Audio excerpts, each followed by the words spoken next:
February 13th. It is 3:30 in the morning. I didn't get much sleep from the overwhelming amount of excitement and nervousness. The whole drive to the airport, I was crying. Matagalpa, Nicaragua. It has been a week now since we landed. I've joined a beautiful family that has let me into their home. Not knowing a lot of Spanish and knowing was going to be my biggest struggle. February 25th. It was our first day of real travel. Esteli has now arrived in my print of my journal. This is where I faced one of my biggest struggles of hiking. 5 hours to and from to get to a waterfall. It was small and mighty. The water was so cold and felt very nice on my sun-kissed skin.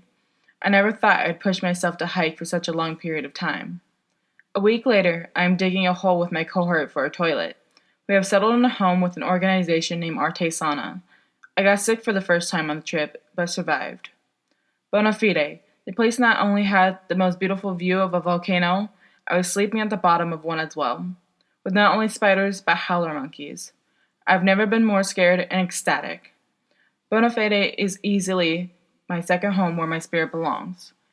April 1st, counting down with only 12 days left till I get home to see my family. The cohort has seen everyone struggle. For myself, I was an emotionally drained mess that had a lot of excitement left. By now, I have struggled with homesickness more than I could count on my fingers.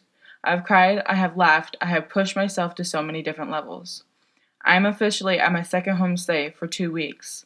My family is very loving and caring. I am grateful to have them in my travels and in my heart. April 13th, the day we go home. I felt like the very first day when I was excited to leave and yet nervous to go. Though the time has come and I'm ready to come home. My trip has been amazing. I have grown and pushed myself to new levels internally. I have a new patience for myself while also accepting that there's more room to grow. I'm officially say I lived my pura vida. My name is Kiara McDermott, and this is my growth story. Guinea Rometty once said, "Growth and comfort do not coexist." While traveling through Nicaragua and Costa Rica, I was put into many situations where I was not comfortable. The more uncomfortable I was with the situation, the more I found myself growing to be the person I wanted to be. On the trip, I found myself growing both physically, hikes, chasing kids, digging deep holes, as well as mentally. I was challenged by many things on this trip. Things such as being the person who was physically injured the most, having a sick pet back at home, and being so far away from home with so little contact. While I was challenged by many things, I did not let those things hinder my enjoyment. I still found many ways to have fun despite being injured or homesick. Travel far enough, you meet yourself, a quote by David Mitchell. I found more of myself on this trip, traveling and meeting new people, than I ever would back at home. Before the trip, I wanted to be an elementary school teacher. Now I want to teach English in a Spanish-speaking developing country. Bruce Lee once said, "Always be yourself. Express yourself. Have faith in yourself. Do not go out and look for a successful personality and duplicate it." My name is April, and this is my growth story. Before experiencing life outside of my own backyard, I felt like I was constantly searching for who I was. A young biracial female, living just barely above the poverty line. There, I thought I knew everything to know about the world, yet I hardly knew what my place in this world was to look like. Soon, it was time to leave, and for the first time, I let go of everything heavy on my mind and heart and immersed myself in another culture. For what felt like the first time, I opened myself up to new ideas. I learned parts of a new language, I tasted new food, and connected with people. After traveling outside of my own backyard, I learned how to speak up for myself because I have a voice. I learned to let go of the things I cannot change and focus in on the things I can change. I learned that my life's meant to be a continuous journey of learning. Now, my life's been put into perspective. I have a clear understanding of who I am, and I'm not afraid to be myself, because fear is a bad advisor. My name is Tanisha, and this is my growth story. Just a small-town girl living in a lonely world.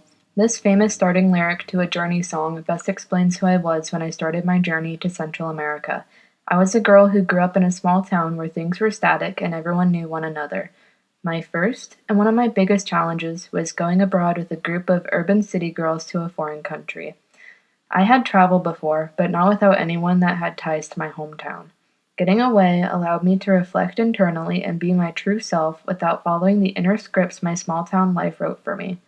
I realized I was actually an extrovert, thrived in community and community-based projects, and restored my faith in God as a non-judgmental, all-accepting presence. Throughout it all, my biggest lesson was learning to love and accept myself as I am, even if that meant letting go of toxic people or asking myself the hard questions. Moving forward, I am defining my life and who I am for myself rather than letting others define it for me. My name is Sid, and this is my growth story. The Hillary I knew before the trip was so different than the Hillary I grew to know during my 2 months in Central America.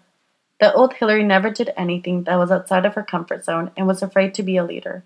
The new Hillary is brave, independent, and is always seeking opportunities to grow and get out of her comfort zone. There was a moment in particular during my stay at Bonafide, a permaculture farm located in Ometepe, Nicaragua. I remember watching the most beautiful sunset with my leader Kate from the treehouse. I was pouring out my feelings to her from things related to the trip all the way to things unrelated to the trip. I remember the reason I signed up for this trip was to grow and learn how to let go of the uncontrollable. It was difficult and I struggled, but the conversation I had with my leader changed my mindset.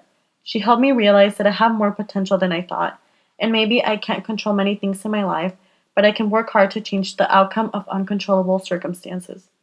During the trip, I had many chances to do things I would not have done otherwise.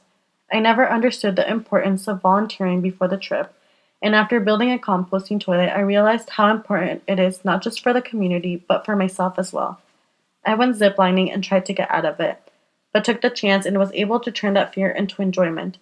I had the opportunity to be a leader and tried to get out of that too, but I loved it so much I asked to be the leader again.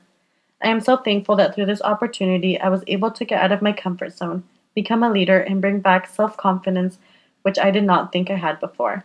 My name is Hillary, and this is my growth story.